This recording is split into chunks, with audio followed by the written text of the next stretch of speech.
दोस्तों एक बात बताओ, लास्ट टाइम आपने यूटोरेंट कब यूज करा था और कितने लोगों को याद है कि भाई यूटोरेंट जैसी चीज भी एग्जिस्ट किया करती है, बल्कि आज की डेट में भी एग्जिस्ट करती है। अगर मैं अपनी कहानी बताऊं, मैंने तो यार टोरेंट का खूब इस्तेमाल करा है to download pirated movies, games, software, apps, क्या कुछ नहीं के लिए मैंने डाउनलोड करने के लिए टोरेंट का इस्तेमाल किया। आई एम श्योर मेरी जनरेशन के बहुत लोग और आज भी बहुत लोग टोरेंट का इस्तेमाल करते हैं for downloading stuff over the internet. By the way एक फैक्ट बता दूं, जब यूटोरेंट लॉन्च हुआ था, लॉन्च होने के बाद एक जो बूम पीरियड आया था ना, जब बहुत लोग उसको यूज करना स्टार्ट कर दिए थे, तब उसका मार्केट शेयर 68% था। और यूटोरेंट का जहां से आइडिया निकला क्रिएशन करने का, BitTorrent जो टोरेंट सिस्टम का पूरा बाप था यार, उसका market share at its peak was just 6%। और सच बताऊं यार, तो BitTorrent ने यार कभी भी यूटोरेंट का मुकाबला कर ही नहीं पाया।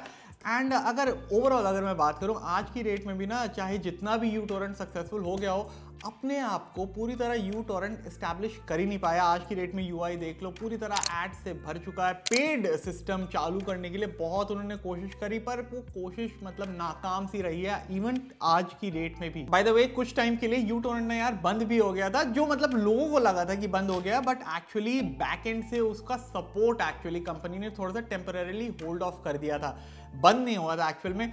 बट जिस टाइप के आसार दिख रहे हैं ना यार यूटोरेंट के, वो दिन दूर भी नहीं है कि भाई सही मायनों में यूटोरेंट फुल एंड फाइनल बंद हो सकता है। लेकिन मेन सवाल अभी भी यही आता है कि यूटोरेंट एक्चुअली में है क्या, उसको हुआ क्या। इतने करोड़ों एक्टिव यूजर्स होने के बाद भी आज की डेट में यूटोरेंट का यार उतना नाम नहीं है। तो क्या है इस सब की पूरी कहानी, वो सब बताने वाला हूं मैं आज की वाली वीडियो में। नमस्कार दोस्तों, मेरा नाम है अमन, आप देख रहे हैं फाइबर हिंदी। और आगे बढ़ने से पहले अगर आपने चैनल को सब्सक्राइब नहीं कर रखा हो तो डेफिनेटली कर लेना और बेल आइकन को भी दबा देना, ताकि हर नई वीडियो का नोटिफिकेशन आपको मिलता रहे। तो चलिए वीडियो में आगे बढ़ते हैं।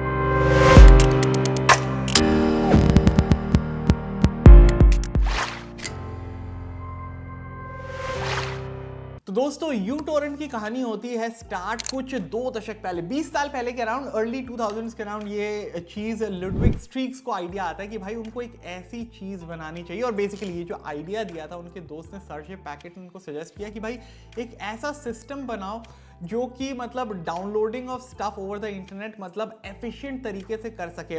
BitTorrent जो कि उस टाइम पे आता था, काफी हैवी था वो सिस्टम। बट वहीं लुडविग को आइडिया आया कि भाई एक ऐसा सिस्टम बनाते हैं जो कि लाइट वेट हो, एफिशिएंट हो, सिस्टम पे ज्यादा लोड ना डाले और काम भी लोगों का निकल जाए आसानी से। तो इनिशियली जो लुडविग के लिए ना ये एक साइड प्रोजेक्ट के तरह एक स्टार्ट हुआ कि उनको यूटोरेंट बनाना। उनको भाई साहब को एक दिन ऐसा जोश चढ़ा कि 18 सितंबर 2005 को उन्होंने एकदम full and final version uTorrent का डाउनलोड कर दिया। केवल 3 दिन लगे उन्हें ये चीज़ डेवलप करने। अर्ली 2000 को उनको जो आइडिया स्टार्ट हुआ था, जोश में जो फाइनली 2005 में सितंबर में बात हुई, उन्होंने यूटोरेंट को एस्टैब्लिश कर दिया, मार्केट में निकाल दिया। तो लॉन्च के कुछ महीनों में ही यूटोरेंट काफी पॉपुलर हो गया था जनता के बीच में। और पॉपुलर होने का एकमात्र यही रीजन था कि उसके फीचर्स काफी कमाल के थे। यूटोरेंट इंक्रिप्शन जैसी चीजें जो प्राइवेसी के ऊपर फोकस करती थी, but mainly light weight design. और जब लोग इसे यूज करते थे उनका सिस्टम पे उतना लोड नहीं पड़ता था, सिस्टम हैंग नहीं होता था, जो कि बाकी टोरेंट क्लाइंट्स को यूज करते हुए हो जाता था। तो वो सारी चीजें एकदम नहीं थी यूटोरेंट के साथ। और ऐसे में यूटोरेंट टोरेंट्स की दुनिया का एकदम मसाया बन के आ गया लोगों के लिए। तो uTorrent basically peer to peer model पे काम करता है। और इसी के साथ अब कहानी में एंट्री होती है डेनियल एक की, जो कि स्पॉटिफाई के फाउंडर हैं।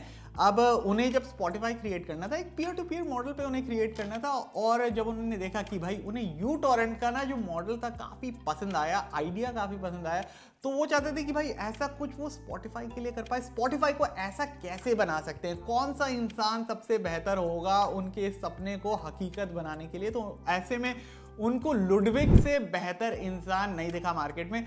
बट लुडविग को अपनी साइड पे कैसे लाएं? तो लुडविग को अपनी साइड में लाने के लिए डेनियल ने भाई यूटोरेंट को खरीद डाला। $1 मिलियन का कुछ रूमर है कि भाई उस टाइम पे डील करी थी, जो कि काफी बड़ा अमाउंट था यार उस टाइम के लिए भी। तो ऐसे में क्या हुआ कि लुडविग भाई आ गए उनके साथ में, यूटोरेंट भी हो गया डेनियल एक के अंडर। और अब जब वो चाहते हैं कि लुडविग अपना सारा फोकस डाले स्पॉटिफाई पे, तो उन्होंने क्या करा, यूटोरेंट को बेच डाला। तो BitTorrent को बेच दिया गया यूटोरेंट को। एंड इसके साथ अब जो सारा फोकस था लुडविग का स्पॉटिफाई पे आ गया, क्योंकि अब ऑटोमेटिकली भाई उनकी इन्वॉल्वमेंट यहाँ पर खत्म हो गई। अब तो यूटॉरेंट रहा नहीं उनके पास, तो बेसिकली अब लुडविग का सारा फोकस रहा स्पॉटिफाई पे। एंड बाय द वे इससे हमें लुडविग के लिए भी बुरा फील नहीं करना चाहिए, क्योंकि जब लुडविग स्पॉटिफाई में आ गए और जब स्पॉटिफाई ने अपना आईपीओ निकाला था मार्केट में, तब भाई लुडविग को भी उससे काफी बड़ा पे आउट मिला, मतलब $100 मिलियन का। याद है आपको, मैंने अभी बताया था $1 मिलियन में उनकी डील हुई थी यूटॉरेंट के साथ, बट जब वो स्पॉटिफाई के मेंबर बन गए, अब आप देखो $100 मिलियन का पे आउट मिला, तो काफी बेहतरीन डील, मतलब कहीं से भी बुरी डील नहीं थी ये। अब ये सब चलते चलते मैं आपको थोड़ा सा ब्राम कोहेन के बारे में बताना चाहूंगा। ब्राम कोहेन है बिटटोरेंट के फाउंडर, बिटटोरेंट के मालिक, जिन्होंने यूटॉरेंट को परचेज किया।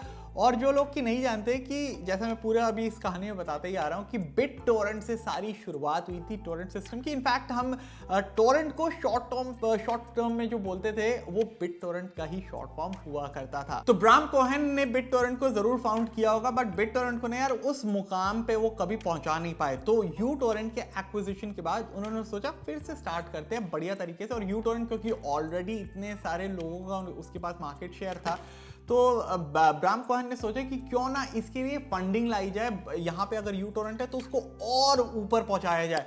बट यू नो प्रॉब्लम ये थी कि टोरेंट सिस्टम काम करता था पायरेसी पे, और पायरेसी पे यार फंडिंग लाना वो ना एक आसान काम नहीं था। मतलब विश्वास कैसे लाया जाए इन्वेस्टर का कि भाई आप इन्वेस्ट करो, मेरा सिस्टम पायरेसी पे काम करता है। तो वहां पे थोड़ी दिक्कत आई थी ब्राम कोहेन को। तो ब्राम ना यूटॉरेंट को लीगली बहुत बड़े लेवल पे लेके जाना चाहते थे, और इसके लिए ना वो भाई पायरेसी के साथ खड़े होना भी मतलब उनको सही लगा। और ऐसे में उन्होंने MPAA के साथ एक डील भी साइन करी, जिसमें से वो अपने सर्च इंजन से, बिटटोरेंट के सर्च इंजन से, यूटॉरेंट के सर्च इंजन से सारे के सारे कॉपीराइट कंटेंट उन्होंने हटाना सही समझा। जिससे कि by the way Torrent community को उतना अच्छा नहीं लगा ये डिसीजन, क्योंकि अल्टीमेटली यार टोरेंट पे लोग आते ही क्यों थे, कॉपीराइट कंटेंट को डाउनलोड करने के लिए। तो मुझे नहीं लगता कि भाई इस मूव से उनको उस टाइम पे क्या लगा, क्या फायदा होने वाला था, but definitely this move was uncalled for. By the way ये सब चलते ना और भी साइट्स मार्केट में आ चुकी थी जो कि ऑलरेडी कॉपीराइट कंटेंट प्रोवाइड करती थी। मतलब जहां ब्राम कोहेन ने अपने पैर पीछे थोड़े से हटा लिए थे कॉपीराइट कंटेंट को लेके, वहां दूसरी कंपनी जैसे कि कैस आ चुकी थी यार, पायरेट बे आ चुकी थी, जो कि ऑलरेडी लोगों को सारी की सारी कॉपीराइट कंटेंट ऑलरेडी ऑफर कर रही थी। एंड ऑल्सो एक फैक्ट बता दूं कि 2008 के अराउंड यूटॉरेंट का जो मार्केट शेयर था ना वो ऑलरेडी ऑन द राइज था, तब भी बावजूद इन सारी चीज़ों के, और 28 मिलियन एक्टिव यूजर बेस तक पहुंच चुका था, जो कि काफ़ी बड़ा नंबर था अपने आप में। तो प्रॉब्लम एक बड़ी ये थी कि अभी तक यूटॉरेंट वेंचर फंडिंग पे चल रहा था, और डेवलपर्स को ना बेसिकली इसको मोनेटाइज करना था, और यही सबसे बड़ी प्रॉब्लम थी कि मोनेटाइजेशन अगर लाएं तो ऐसे में ना यूजर्स उनकी सर्विस को छोड़ देंगे। मतलब पेड कंटेंट की तरफ कौन ही जाएगा उस टाइम पे, जब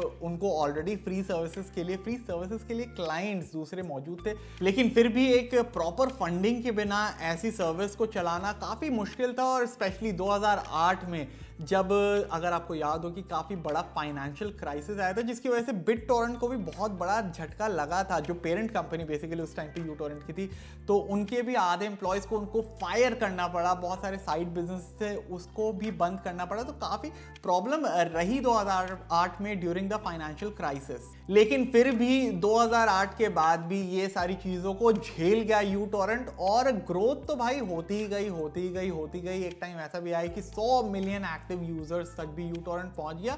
एंड टाइम टू टाइम वो बोलते हैं ना कि भाई खराब समय के बाद भी वक्त बदलता है, तो वक्त भी बदला, इन्वेस्टर्स भी आ गए, इन्वेस्टमेंट हुई कंपनी के पीछे, और 100 मिलियन एक्टिव यूजर्स भी पहुंचते काफी बढ़िया मतलब उनका ग्रोथ हो गया फाइनली यूटॉरेंट का। बट जितना वो ऊपर गए ना उतनी ही जल्दी उनका डाउनफॉल भी शुरू हो गया। और डाउनफॉल का ना जो मेन रीजन रहा है ओवर द इयर्स वो यही रहा है कि सस्ता इंटरनेट और सस्ते OTT ऐप्स आज की डेट में आ चुके थे। क्योंकि पहली प्रॉब्लम क्या हुआ करती थी, लोग चीज़ों को डाउनलोड करते थे, इंटरनेट काफ़ी महंगा हुआ करता था, और ऐसा नेटफ्लिक्स और अमेजॉन प्राइम जैसे आज के प्लान है वो सब उस टाइम पे नहीं एक्सिस्ट करते थे। बट आज की डेट में यार आप नेटफ्लिक्स डाउनलोड कर लो आराम से, मंथली बहुत सस्ते प्लान मिल जाते हैं। इंटरनेट कहाँ तक यार पहुंच गया, 1 Gbps तक की स्पीड पहुंच गई है, और और 1000 1500 के आपको वो प्लान्स मिल जाते हैं। उस टाइम पे 2000 के प्लान्स मिलते थे भाई, मात्र 1 Mbps की स्पीड होती थी।